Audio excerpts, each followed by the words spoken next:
세금에 의존하지 않아도 되는 사회가 되지 않겠느냐. 네. 그게 제가 생각하는 기본 사회입니다. 이런 부분이 또 약간 이질적으로 좀 다가온 부분이 있는 것 같습니다. 어떻습니까? 아마 상징적으로 이제 말씀하신 것 같고, 네. 세금이라고 하는 거 뭐 역사상 없을 수는 없는 것 같고요. 그래서 그런 부분을 관련해서는 정부가 지금 여러 가지 어려운 상황에서 성장의 견인차 역할을 좀 하겠다, 적극적인 의지를 표명한 것이고, 그런 성장의 견인차 역할을 해서 일정한 성장이 된다라고 하면 상당 부분 또 국민의 혜택으로 돌아갈 수 있겠다, 국민의 부담을 줄일 수 있겠다, 이런 취지라고 이해해 주시면 될 것 같습니다. 이재명 대표 토론 제안했습니다. 네. 권성동 국민의힘 대표는 주제 한정하지 말고 끝장 토론하자 네. 이렇게 했는데 토론 이루어질 수 있을까요? 뭐 어제도 최고위원회에서 똑같은 그 제안을 다시 한번 했고요. 네. 아마도 잘 아시겠지만 이재명 대표가 이제 토론을 좀 그래도 잘 하지 않습니까? 그래서 어떤 뭐 이재명 대표가 하든 또 당의 어떤 지도부가 하든 정책위 단위에서 하든 다양한 채널로 다양한 의제로 충분히 할 수 있다고 생각합니다. 어제 이 대표를 비롯해서 민주당 지도부 한국경제인협회와 만났습니다. 이게 한 10년 만이라고요. 네, 그러네요. 어떤 의미를 좀 부여할 수 있을까요? 이재명 대표의 최근에 이제 발언과 행보들이 회복과 성장의 방점을 찍고 거기에 함께할 수 있는 여러 단위들을 지금 접촉하고 의견을 청취하고 의견을 좀 나누고 있습니다. 그런 맥락으로 좀 보면 될 것 같고요. 다만 아시는 것처럼 한국경제인협회 한경협은 전경련의 후신입니다. 전경련은 과거에 이런 뭐 정경유착이라든지 대기업 위주의 어떤 그 이해관계에 좀 집중했던 부분들이 국민적 비판을 받은 바도 많이 있고요. 오랜 기간 또 지금 그 가까운 박근혜 국정농단 사건에서도 네. 정경련이 상당히 많이 비판을 받았지 않습니까? 저는 그런 부분들 또한 정경련이 후신이라고 한경협이 분명하게 좀 자기 반성을 하고 새로운 미래를 개척해 나가겠다. 그리고 어제 얘기했던 것처럼 그 대기업만이 아니라 모든 기업들, 소상공인들 함께 상생할 수 있는 방안도 모색하겠다. 이런 부분들을 적극적으로 좀 피력했으면 좋겠습니다. 어제 한경협에서는 반도체 부분에서 주 52시간제 예외 적용 이 부분에 좀 대타협을 좀 주문하고 최근 민주당에서 추진하고 있는 상법 개정 이 부분도 좀 우려를 표했다고 하는데 이재명 대표도 정부와 정치권에서 불필요하게 기업의 장애 요인을 만드는 것은 최소화해야 한다 이런 입장을 밝혔는데 정책적으로는 좀 뒷받침이 안 되는 부분이 있는 것 같습니다. 어떻게 보십니까? 그래서 상법 개정안에 대해서 이제 이견이 있는 것 같긴 한데 그게 이제 그 지금 추진하는 내용이 결국은 기업의 어떤 여러 가지 그 소액 주주 권리 강화라든지 또 기업 운영에 있어서의 지배구조에 문제가 있는 지점들 오히려 더 기업이 좀 잘 성장할 수 있는 어떤 기반들을 이제 만들어야 된다. 그런 부분들은 사실 국민의힘에서도 과거에 계속 했던 얘기거든요. 지금은 이제 상법이 아니라 자본시장법으로 굉장히 축소해서 한정해서 얘기하고 있지만 과거에는 동일하게 얘기했습니다.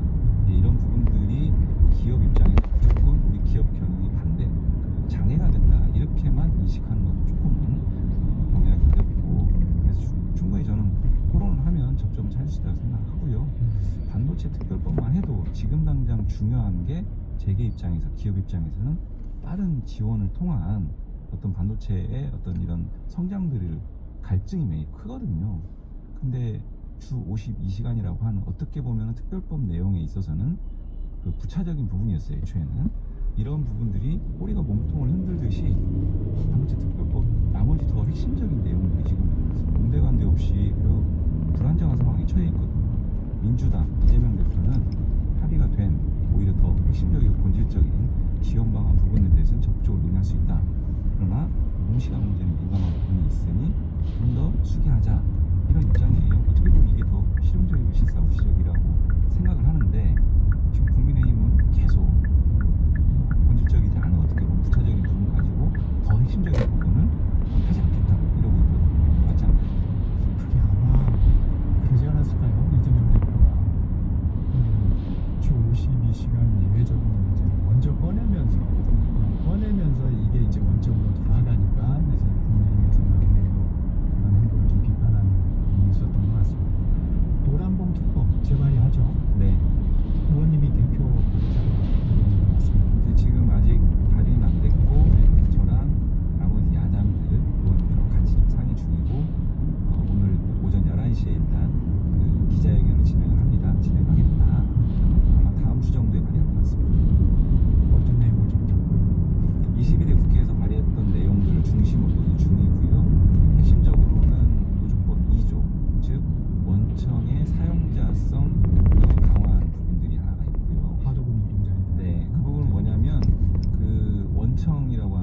대기업 네.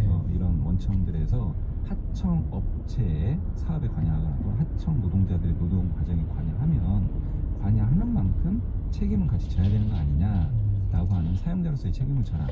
만약에 그런 책임을 부담하기 어렵다면, 부담된다면 그런 부분에 관여하지 않으면 된다. 이런 상식적인 법안이고요. 노조법 3조 개정은 손해배상 책임인데요. 그게 좀 지금 네. 반발이 있죠. 예, 소위 뭐 이런 내용을 바탕으로 해서 이제 불법 파업 조장법 아니냐 네. 이런 주장들을 하시는데 네. 파업을 해서 만약에 파업의 법 테두리를 벗어나서 불법이 되면 손해배상 책임을 지지 않겠다 이런 주장이 아니고요. 손해배상 책임 지겠다. 다만 조합원들이 여러 사람이 이제 결합을 해서 파업을 하지 않습니까? 네. 행위한 만큼 어떤 조합원은 그 손배 책임 발생에 1만큼 기여했고 어떤 조합원은 10만큼 기여했고 어떤 조합원은 100만큼 기여했다면 각자가 기여한 만큼만 손해배상을 책임을 져야 되는데 지금 법구조는 조합원 전체가 전체 손해를 연대해서 책임지게 돼 있어요. 이것은 헌법상 책임주의하고도 맞지 않다. 이런 부분들을 좀 개선을 해야 된다. 이게 이제 3조 개정의 핵심입니다. 이게 이제 2번이나 거부권으로 무산이 됐죠. 네. 이 부분은 왜 계속 이 시점에 추진을 하는 건가요? 이 시점이라면 어떤 시점일까요? 이게 지금 탄핵 정국 속에서 네. 우리가 탄핵이 인용될 경우에 네. 또 조기 대선이라는 어떤 또 과제가 있지 않습니까? 그래서 이 양대 노총의 어떤 의견을 무시할 수 없는 부분인가요? 네. 저는 이 노조법 2, 3조가요 노동계만의 문제는 아니고 네. 한국 사회가 처한 예를 들면 그 하청, 비정규직 플랫폼 새롭게 등장하는 고용 형태 소위 노동 취약계층에 대한 그 대책 법안이다 이렇게 생각을 하고요. 또 한편에서는 원하청 간의 굉장히 이중구조가 심하지 않습니까? 정규직, 비정규직 간의 이중구조, 대기업, 중소기업 간의 이중구조 이런 노동시장의 이중구조를 개선할 수 있는 주요한 입법 중에 하나라고 생각을 합니다. 그래서 사실은 이게 어제 오늘의 얘기는 아니고 한 20여 년 동안 계속 목소리 냈던 부분이고 이런 긍정적인 측면이 분명히 있고 한국 사회가 직면한 주요 과제에 대한 대응 법안이기 때문에 분명하게 좀 의미 있고 시급하게 좀 진행해야 된다 이런 얘기입니다. 이재명 대표의 공직선거법 재판 관련해서도 여쭤보겠습니다. 항소심 재판 26일에 선고가 이루어집니다. 이 대표는 무죄를 자신하신다고 했는데 당 동료위원장이시니까 동의하십니까? 1심 법원에서 기억하시겠지만 징역형 선고 나왔거든요. 네. 공직선거법 허위사실 공표로 제가 당시에 최근 몇 년 동안의 공직선거법 허위사실 공표 양형을 리서치를 해보니까요 징역형은 딱 한 건이었습니다. 그것도 허위사실 공표만이 아니라 기부의 행위가 결합된 사건이었고요. 나머지는 일체 벌금형이었어요. 그러니까 공직선거법 사건 허위사실 공표에서 징역형 선고라고 하는 것은 너무나 현저히 균형 감각을 좀 균형감을 잃은 판결이 아니었느냐. 그 양형을 상징적으로 보면 그렇게 제가 봤고 그래서 판단 전체가 좀 수긍하기 어렵다 이런 생각을 했었습니다. 그래서 2심에서는 그런 부분도 좀 바로잡힐 거라 생각하는데 2심에서 재판을 진행하면서 재판부가 이런 얘기도 했습니다. 네.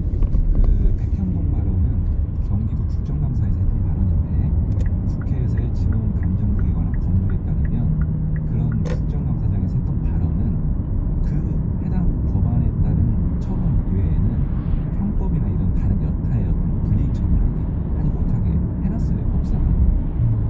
그래서 형법상 또는 공직선거법상 이런 허위사실 공표 죄로 의율하지 못한다라고 이제 1심에서 변호인들이 계속 주장했는데 이런 부분들을 1심 재판부는 거의 제대로 좀 판단을 안 했습니다. 항소심 재판부에서 이런 부분을 좀 지적을 하면서 양측에게 이거에 대해서 좀 더 구체적인 의견을 좀 제출해봐라 좀 주목을 했고요. 또 공소 사실이 불분명하다. 어떤 허위 발언들을 어떤 방식으로 했는지에 대해서 내용 자체를 좀 더 명확하게 공소장을 좀 정리해달라 해서 항소심 마무리 단계에서 검찰이 공소장을 변경하는 변경했죠. 해프닝이 또 벌어졌습니다. 네. 그러니까 이런 항소심 재판부가 재판을 진행하는 과정에서의 좀 주목할 지점이 있었고 1심 재판부의 좀 균형감을 어떤 좀 많이 벗어난 판단들을 좀 수긍하기 어려운 지점 종합해보면 저는 뭐 이 사건은 좀 무죄를 기대합니다.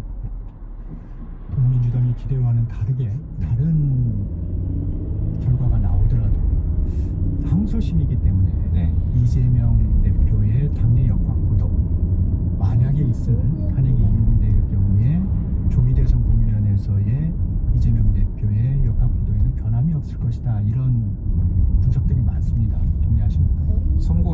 26일이고요. 네. 아마도 예상대로라면 지금 언론에서 뭐 다음 주 정도 탄핵 선고 네. 예상을 하는데, 그러면 그 시점이면 뭐 이제 경선 초반일 수 있을 것 같긴 하고요. 근데 어쨌든 이재명 대표에 대한 국민적인 소구력들이 지금 상당한 수준이고, 최근 여론조사는 뭐 과반까지도 나오는 마당이어서, 그리고 이 공직선거법 기소 재판 과정이 좀 검찰에 좀 무리한 어떤 측면이다, 이런 그 국민적인 여론도 있기 때문에 과연 큰 영향이 있을까 싶긴 한데요. 뭐 어쨌든 항소심 결과 좀 긍정적으로 보고 있습니다. 방금 전에 여론조사 얘기도 하셨는데 이재명 대표의 이제 지지율에 대해서 그동안 박스권에 갇혀 있다 이런 분석들이 많았어요. 근데 이제 최근에 그런 걸 좀 넘어서는 이 여론조사 결과들이 좀 나오고 있는데 어떤 이유가 있을까요? 이게 좀 우클릭의 효과라고 할 수 있을까요? 어떻게 보십니까? 아마도 이제 그 탄핵 국면이 이제 거의 마무리 단계가 되고 있고, 그래서 좀 이제 국민들께서도 이런 탄핵 국면 마무리 과정에서의 현실적인 판단들 하고 계시지 않나. 그래서 이 국면을 최대한 신속하게 회복하고 안정적으로 이끌 사람이 누굴지에 대한 이제 판단들을 좀 하고 있지 않나, 이런 생각이 들고요. 그래서 전체적으로 이 상황을 좀 아우를 수 있는 어떤 후보가 누굴까, 사람이 누굴까, 이런 판단들을 좀 하고 있는 것 같습니다. 그 이재명 대표의 항소심 재판 관련해서 계속 여쭤보겠습니다. 국민의힘 권선동 원내대표가 이 대표의 공직선거법 최종심이 네. 6월 26일 전에는 나와야 된다. 아마 633 원칙을 얘기하신 것 같은데 신속 재판 국회 결의안을 제안했어요. 이 부분은 좀 어떻게 보십니까? 뜬금없죠. 국회에서 그런 결의안 한 적이 전례가 없고, 상권 분립상으로 맞지 않습니다. 사법부가 알아서 판단하면서 재판 절차 진행하는데, 입법부가 나서서 빨리 해라 늦게 해라 이런 결의안까지 내는 것은요, 과연 헌법상 상권 분립 원칙에 대한 이해가 있는지조차 의문이 들고요. 맞지 않습니다. 그리고 이미 항소심 재판은요, 일반적인 형사재판의 관점에서 보자면 상당히 신속하게 진행한 거예요. 항소심 재판 한 4주, 5주 만에 다 종결했고, 선고도요, 일반적으로 이런 무거운 항소심 재판 사건은 한 2달 정도 좀 그 갭을 두고 선고를 하거든요. 근데 딱 한 달 만에 선고를 하겠다고 잡았어요. 재판부가 이 부분 논란이 있을 수 있으니 빠르게 좀 선고하겠다, 재판 진행하겠다, 이런 의지를 이미 표출했는데 이렇게까지 나서는 것은 좀 무리하다, 이렇게 생각합니다. 저희가 궁금한 게 네. 이런 반응이 뻔한데 네. 왜 이런 말을 했을까요? 권선동 원내대표. 뭐 대법원 재판 6월달 뭐 선고 얘기도 예, 하셨어요. 부장선. 아마도 예. 선고를 이 예, 지금 가고 있습니다. 부분 이후, 그러니까 이전에 좀 매듭지어야 된다, 이런 예, 안 주장을 좀 받았죠. 하기 위해서 한 측면이 있지 않나, 이런 생각인데 예, 물리적으로 좀 불가능합니다. 3월 26일 선고를 하게 되면 예, 없어도 대법원에 됩니다. 올라가서 일단은, 예. 대법원이 신문 오셔가지고 사항이 하있어, 한 예. 2.5개월에서 최소 2개월 예. 그 서면 공방이 이루어져야 되거든요. 예. 그거는 우리가 통상적으로 예상하는 예. 시점하고 맞지 않죠. 저는 그게 좀 공감하긴 하고요. 6월 26일이라고 하면 시장에 좀 올려달라고 말씀드렸으니까 예. 일단 책이 필요하시면 그걸 들고 가셔서 보시면 될 것 같아요. 예, 알겠습니다. 네, 나중에 뵙겠습니다. 예. 진행돼야 된다 이런 의미를 좀 담은 것인지 네. 6월 26일이라는 날짜가 좀 궁금증을 그 자아내더라고요. 날짜를 6월 26일까지 특정한 게 정부당에서 무슨 뭐를 모종의 뭐를 꾸미고 있나요? 이제 잘 모르겠어요. 633을 제시한 것 같긴 한데 네. 재판을 진행돼야 된다는 의미를 좀 담은 건 아닌가. 그런 측면도 있을 수 있고, 뭐 무리하게 뭐 대선 일정을 네. 탄핵 선고를 뭐 더 늦춰야 된다는 암시도 깔려 있을 수도 있고, 뭐 여러 가지 잘 모르겠어요. 어떤 의미로 이제 그렇게 얘기하는지 잘 모르겠는데, 글쎄요, 잘 모르겠네요. 네. 이 말씀을 여쭤볼까 아까 방송 전에 잠깐 얘기를 좀 나눴었는데 이재명 대표가 이제 유튜브 방송에서 지난 2023년 9월에 자신에 대한 국회 체포 동의안 표결 검찰과 당내 일부가 짜고 한 짓이다 이러면서 이제 비명계와의 갈등이 다시 불거지고 있습니다. 네. 비명계에서는 최근에 통합 행보했지 않느냐, 네. 앞에서 웃고 뒤에서 칼을 꽂느냐, 뭐 이런 네. 비판까지 나오는데 네. 요즘 어떻게 보고 계십니까? 당시의 상황을 조금 회상하면서 그렇지 않았겠느냐라는 뭐 추측성 발언인 것 같고요. 네. 지금 상황에서 그때 당시 심정이 그대로다 이렇게 좀 등치시키는 것은 좀 너무 나간 해석이라고 생각을 하고, 당시에는 당사자 입장에서는 뭐 감정적으로 그런 생각을 가질 수도 있는 거 아닙니까? 그죠? 왜냐하면 어떻게 보면은 굉장히 당의 어떤 중요한 위치에 있었던 상황인데, 그 검찰이라고 하는 우리가 봤을 때는 굉장히 좀 극악무도한 행태를 보였던 그런 상황에서 그 검찰의 어떤 스케줄대로 그 따라가게 하는 어떤 행보들을 이제 확인이 된다라면 굉장히 좀 뭐랄까 억울하고 감정적으로 좀 안 좋을 수 있겠죠. 그때 당시에 저는 제가 만약에 이정명 대표였다면 저도 그런 생각 가질 수 있을 것 같아요. 근데 지금도 여전히 그런 생각인지는 좀 다른 문제 같습니다. 지금은 실제로 많은 분들 의견 청취하고 나누고 있기 때문에 그것은 그것대로 좀 진정성 있게 봐주면 좋을 것 같습니다. 그 당시의 네. 마음을 회상한 거다. 네. 알겠습니다. 당내 비명계를 중심으로 해서 경선룰 변경 얘기가 좀 나오고 있습니다. 오픈 프라이머리 도입을 하자는 얘기에 찬성하는 비명계들이 좀 있는데 어떻게 생각하세요? 가능하다고 보세요? 이게 참 조심스러운 게 네. 이제 아직 탄핵 선고도 안 됐고 네. 뭐 선거 일정도 안 나온 마당에 구체적인 선거 방식에 대해서 이제 언급하는 게 좀 조심스럽고요. 일단 조국혁 신당이 이제 그 예. 부분을 얘기했어요. 얘기했어요. 이제 야당 전체를 놓고 오픈 예. 프라이머리 한번 해보면 어떻겠느냐. 예, 네. 제안을 했고요. 어쨌든 뭐 좀 민주당 입장에서 공식적으로 얘기하기는 좀 시기상조다라는 생각은 들고요. 다만 원론적으로 이제 말씀을 드리면 오픈 프라이머리 야당 전체로 좀 판을 키워가지고 야당이 힘을 모으자, 후보 단일화하자, 이런 문제 의식에는 동의를 합니다. 다만 현실적으로 그게 가능하겠느냐, 여러 가지 따져봐야 될 문제들도 많고 실무적으로 챙겨야 될 부분도 굉장히 많고 또 실익이 과연 있겠느냐, 여러 후보들이 나와서 오픈 프라이머리를 통해서 뭔가 시너지 효과를 내고 이랬을 때 그 의미가 있을 텐데, 그런 부분들까지 좀 고려를 해야 될 텐데, 좀 그런 부분까지 고려했을 때는 뭐 큰 의미가 있을지 잘 모르겠고요. 당 내에 각 당마다 당원들의 당원 주권 문제도 또 있습니다. 네. 예, 그런 부분들까지를 포함한다면 좀 고려해야 될 지점 되게 많이 있는 것 같습니다. 개헌 문제도 좀 여쭙겠습니다. 헌정회에서는 서명운동도 좀 시작한 것 같습니다. 네. 이재명 대표 만약에 조기 대선 국면이 된다면 개헌 부분에 대해서 어떤 의지를 얘기할까요? 어떻게 보십니까? 대선 국면에서 조기 그 개헌 문제를 얘기하기에는 여러 가지 좀 어려움이 있을 것 같습니다. 일단 개헌이라고 하는 것은 굉장히 많은 국민적 여론과 의견들을 수렴을 해야 됩니다. 매우 중차대한 문제이기 때문에. 그리고 그런 수기 과정들이 좀 필요한데 매우 짧은 조기 대선 국면에서 그게 가능할지 오히려 더 혼란만 야기할 수 있다는 생각이 들고요. 다만 소위 87 체제라고 하는 부분에 대한 극복은 분명히 필요하다. 그래서 저는 개헌 자체를 부정하지 않습니다. 충분하게 우리가 동의하고 의견을 나눠야 될 지점이라고 생각을 하고요. 이 부분들은 새 정부에서 충분한 시간을 갖고 국민적 수기 과정을 거쳐서 꼭 했으면 좋겠다, 이런 의견이고, 한 가지만 더 말씀드리면 단순히 정치 체제에 대한 거에만 방점을 찍을 것이 아니고 새롭게 변화된 한국 사회 상에 맞게 기본권 조항도 상당 부분 손질을 봐야 된다, 이렇게 생각합니다. 그러면 공약으로는 내세울 수 있을까요? 예전에 지난 대선에서도 네. 이재명 대표 개헌에 대한 공약을 내세운 부분이 있는데 그게 이제 공약을 어느 정도 수준으로 구체적으로 낼지는 잘 모르겠습니다. 또다시 이제 그 개헌 논의로 모든 여러 가지 대선의 주요 의제들이 좀 말려 들어갈 수 있기 때문에 아마 여러 가지 판단할 것 같습니다. 오늘은 여기까지 드려야 되겠습니다. 지금까지 더불어민주당 이용우 의원이었습니다. 고맙습니다. 네, 고맙습니다. 점적기사 1부 여기서 마치고 잠시 전하는 말씀 듣고 2부로 돌아옵니다.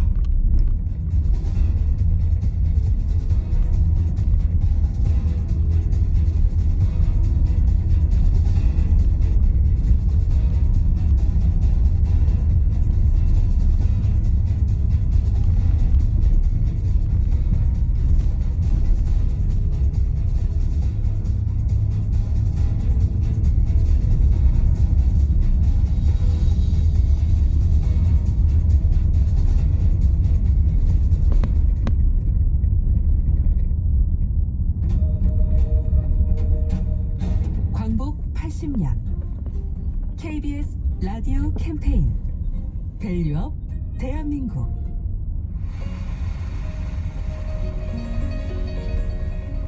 안녕하세요. 노래하는 장사익입니다. 반갑습니다. 제가 1994년도에 늦깎이로 이렇게 노래를 시작을 했거든요. 작년이 꼭 30년 됐고요. 그 당시에는 좀 뭔가 좀 활기차게 역동적으로 나가는 그런 시기였는데 그때 성수대교가 무너졌어요. 사고가 나가지고 그때 멈칫하면서 기본을 제대로 쌓아야 되겠구나 하는 교훈을 우리가 얻은 것 같고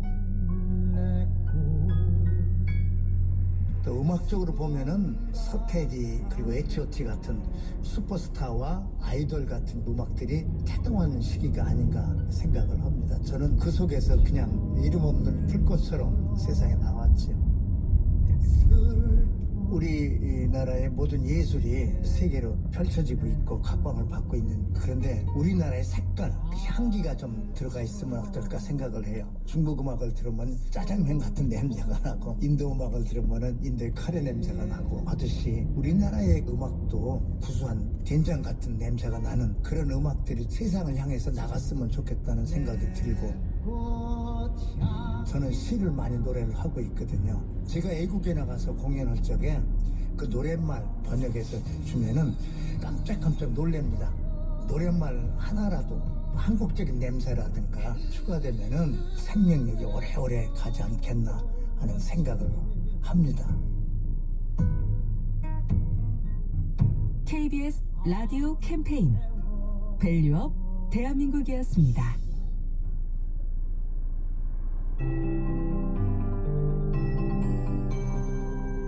KBS 58분 날씨.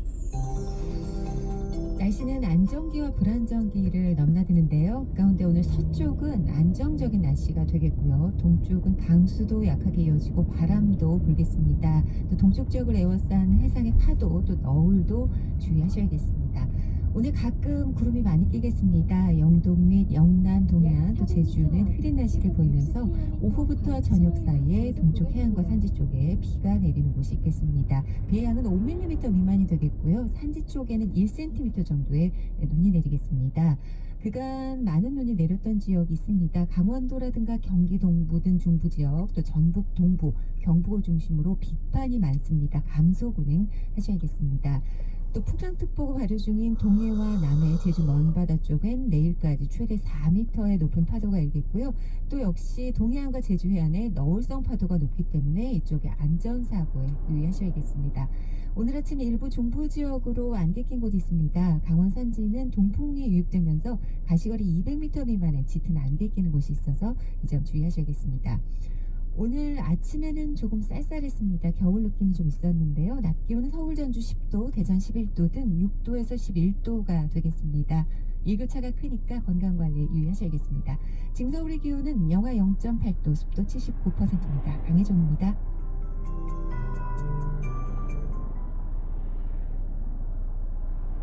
한국인의 중심 채널 KBS 제1라디오가 8시를 알려드립니다. AM 891kHz, FM 103.7MHz, KBS 부산 제1라디오입니다. HLKB.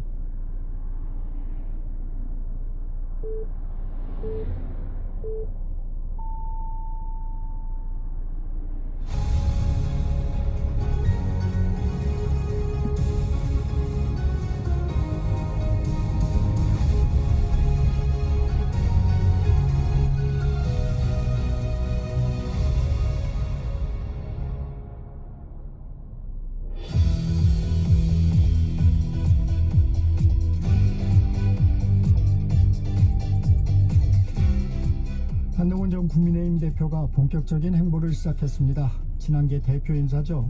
김종혁 전 국민의힘 최고위원과 말씀 나눠보겠습니다. 위원님 안녕하세요. 안녕하십니까. 국민이 먼저입니다 라는 책이죠. 어제 한동훈 전 대표 북 콘서트를 했습니다. 그렇습니다. 위원님도 참석하셨던데 화면 보니까 분위기 어땠나요?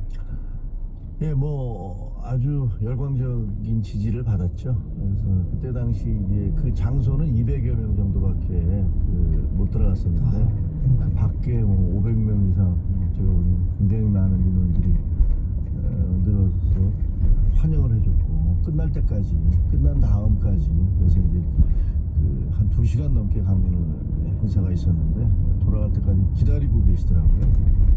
응원해 주셔서 상당히 너무 감사했습니다. 현역 의원이 16명이 참석을 했습니다. 네, 그렇습니다. 오세훈 시장이나 김문수 장관 국회에서 행사가 있을 때보다는 좀 적었습니다. 그렇죠. 그때 두 분은 당의 행사였잖아요. 당의 공식 행사였습니다. 김문수 장관님은 개헌에 대한 것이었고, 오세훈 시장님이 개헌에 대한 거였나? 뭐 하여튼 당에서 네. 하는 행사를 모셨기 때문에 국회의원들이 또 국회 안에서 하는 거기 때문에 가기도 굉장히 쉽고 부담이 없는 거죠. 근데 한동훈 전 대표 같은 경우는 행사를 홍대 입구에서 했는데 네. 거기까지는 또 어저께 상임위가 열리는 날이었어요. 그래서 일부러 시간을 내서 가기는 참 쉽지 않았을 것이다. 그렇게 생각을 합니다. 홍대 입구가 좀 상징적인 측면이 좀 있는 동네잖아요. 그 뭐 특별한 이유가 있나요? 그건 아니고요. 정확히 말씀드리면 대관을 하는 데가 대관을 하는 장소였는데 네. 그래도 홍대라는 것들이 이제 젊은 청년들이 많이 오는 곳이잖아요. 네. 그런 상징성이 있기 때문에 뭐 여기 이쯤에서 하면 되겠다라고 생각을 했던 것 같아요. 한 전 대표 개헌을 강조하고 있습니다. 어제도 8.7 체제 극복은 단순한 과거 극복이 아니고 미래의 초석이다 이렇게 얘기를 했는데 개헌과 임기 단축 이런 부분 한 전 대표의 승부수인가요? 승부수는 아니지만 반드시 해야 된다고 생각하는 겁니다. 네. 그렇게 얘기를 하더라고요. 어제 이렇게 북콘서트에서도 얘기를 했는데 87년도 헌법은 사실 위대한 헌법입니다. 왜냐하면 우리 다 경험을 했지만 80년대 그 전두환 전 대통령 때 그 군사정부였잖아요. 그래서 직선제가 아니었습니다. 그때 당시에는 간선제로 체육관에서 대통령을 뽑는 네. 그리고 임기가 7년이나 되는 그런 대통령이었기 때문에 마음만 먹으면 영구 집권이 가능한 그런 시스템이었죠. 근데 거기에 이제 국민들이 저항을 해서 우리에게 투표권을 돌려달라라고 하면서 시위를 벌였고 그래서 6.29 선언이라는 걸 통해서 그렇죠. 호헌, 철폐, 개헌 1000만인 서명을 통해서 개헌을 끌어낸 거거든요. 그래서 우리 국민들에게 투표권을 돌려준 그런 아주 위대한 헌법이었어요. 그리고 그 헌법은 그때 당시에 노태우, 그다음에 김영삼, 김대중, 김종필, 1로 3김 네. 이 네 분이 이제 모여서 그럼 이제 새로운 헌법을 만들자. 그래서 그냥 2달 만인가 이제 뚝딱뚝딱 만들어내는 헌법이었는데 그러다 보니까 사실은 권력 구조에 대해서만 이게 7년 중임 가능한 그 체육관 선거를 직선제로 해서 5년 단임으로 하자 이렇게 결정을 내렸어요. 근데 원래 그 대통령 선거 대통령제를 채택하는 나라는 4년 중임을 하잖아요. 미국도 그렇고. 근데 5년 단임으로 하게 된 건 거기 있는 분들이 가만히 생각해보니까 4년 중이면 8년인데 내가 그때까지 어떻게 참느냐. 그리고 만약에 2번 하게 되면 이 중에 4명 중에서 누가 하면 16년인데 그건 안 된다. 그래서 이 단임제에 대한 장기 집권에 대한 거부감 때문에 단임제에 대한 거부감이 없었어요. 그러니까 단임으로 5년만 하자 이렇게 만들어낸 건데 이 5년 단임제는 여러 가지 그 단임이라는 긍정적인 측면도 있었지만 또 부정적인 측면이 적지 않았던 게 5년 단임하는 동안에 선거를 여러 차례 치러야 되잖아요. 네. 총선도 치러야 되고 지방선거도 치러야 되고 그러다 보니까 대통령은 정책이라든가 뭐 국가적 이슈 아젠다보다는 선거를 어떻게 이길 것인가 여기에 총력 집중하게 되잖아요. 그리고 또 여야도 사생결단식으로 서로 싸우게 되고 그러니까 이 대화와 타협 그리고 국가적 아젠다의 실천 이런 것보다는 정쟁을 앞세우게 되는 그런 일들이 계속 되풀이됐던 거죠. 그러니까 이미 한 10년, 20년 전부터 이거 이대로는 안 되겠다. 이거 개헌을 해야 돼. 라는 얘기는 수없이 나왔지 않습니까? 그렇죠. 항상 얘기가 나왔다가 용두사미처럼 또 권력을 잡으면 또 그 얘기는 또 쏙 들어가고 그렇습니다. 그래 맞습니다. 왜냐면 국회의원들은 그러면 이제 대통령 5년제와 국회의원 4년제에 누군가 희생을 해서 이 임기를 맞춰야 되는데 그래서 4년 중임으로 하고 같이 선거를 치를 수 있도록 총선과 대선을 같이 치를 수 있도록 해서 책임 정치를 할 수 있도록 4년 동안 그 집권당 대통령과 대개의 경우 집권당이 같을 거 아니에요. 네. 그러면 같이 가서 안 되면 4년 뒤에 바뀌는 그러나 잘하면 또 계속할 수 있게 4년 동안 잘하던 당이 갑자기 4년 동안 못할 일은 없잖아요. 그러니까 잘하면 계속 가게 하고 못하면 바꾸게 이렇게 해야 되는데 이 일치를 시켜야 되는데 그러려면 대통령 쪽에서 자기 임기를 희생하든가 국회의원 쪽에서 희생해야 되는데 그 둘 어느 쪽도 국회의원들이 뭐 자기 임기 한 달만이라도 단축하라면 가만히 있겠습니까? 대통령은 말로는 개헌해야 됩니다라고 얘기하지만 본인이 대통령 되고 난 다음에 자기 임기 단축하려고 합니까? 안 되니까. 그래서 이것이 그런 악순환이 계속되어 왔으니까 한동훈 대표의 주장은 그거죠. 제가 아마 이번 선거에 나오는 사람들 중에서 가장 어린 축에 속할 텐데 그러나 이준석 혁신당 아니 그러니까 우리 당에서요. 아, 당에서. 그러면 그렇다면 제가 그 문을 닫고 나가겠다. 육공화국에 여러 가지 문제점들이 있었다면 그런 문제점들, 그러니까 권력 구조만 바꿈으로 해서 사실 그 법안의 내용들은 과거에 그 50대 혹은 그 이전에 유신 때 있던 헌법의 내용을 그대로 가져온 거거든요. 네. 그러니까 이런 여러 가지 문제점들을 모두 정리를 하고 실공화국의 문은 새로운 사람이 열도록 이렇게 하겠다라는 일종의 자기 희생 뭐 이런 얘기들 한 거죠. 그런데 이제 키를 쥐고 있죠. 사실 민주당 이재명 대표가 아직 이제 미온적입니다. 미온적이시죠. 이게 이제 서명운동도 시작되고 그랬는데 주호영 국민의힘 개헌특위위원장 이런 얘기를 했어요. 이 여론이 모이면 자기 주장만은 할 수 없을 것이다. 근데 어떻게 전망하십니까? 과거에도 그랬죠. 뭐 과거에도 5공화국의 간선제 선거를 직선제 선거로 바꾸자는 그런 운동도 다 처음에는 야 그게 되겠어? 저렇게 군사 조건이 강고한데 바위로 계란으로 바위치기지라고 얘기를 했습니다. 그렇지만 조금 시간이 지나가면서 국민들의 어떤 열망들이 모여진 거잖아요. 많은 분들이 지금의 어떤 선거가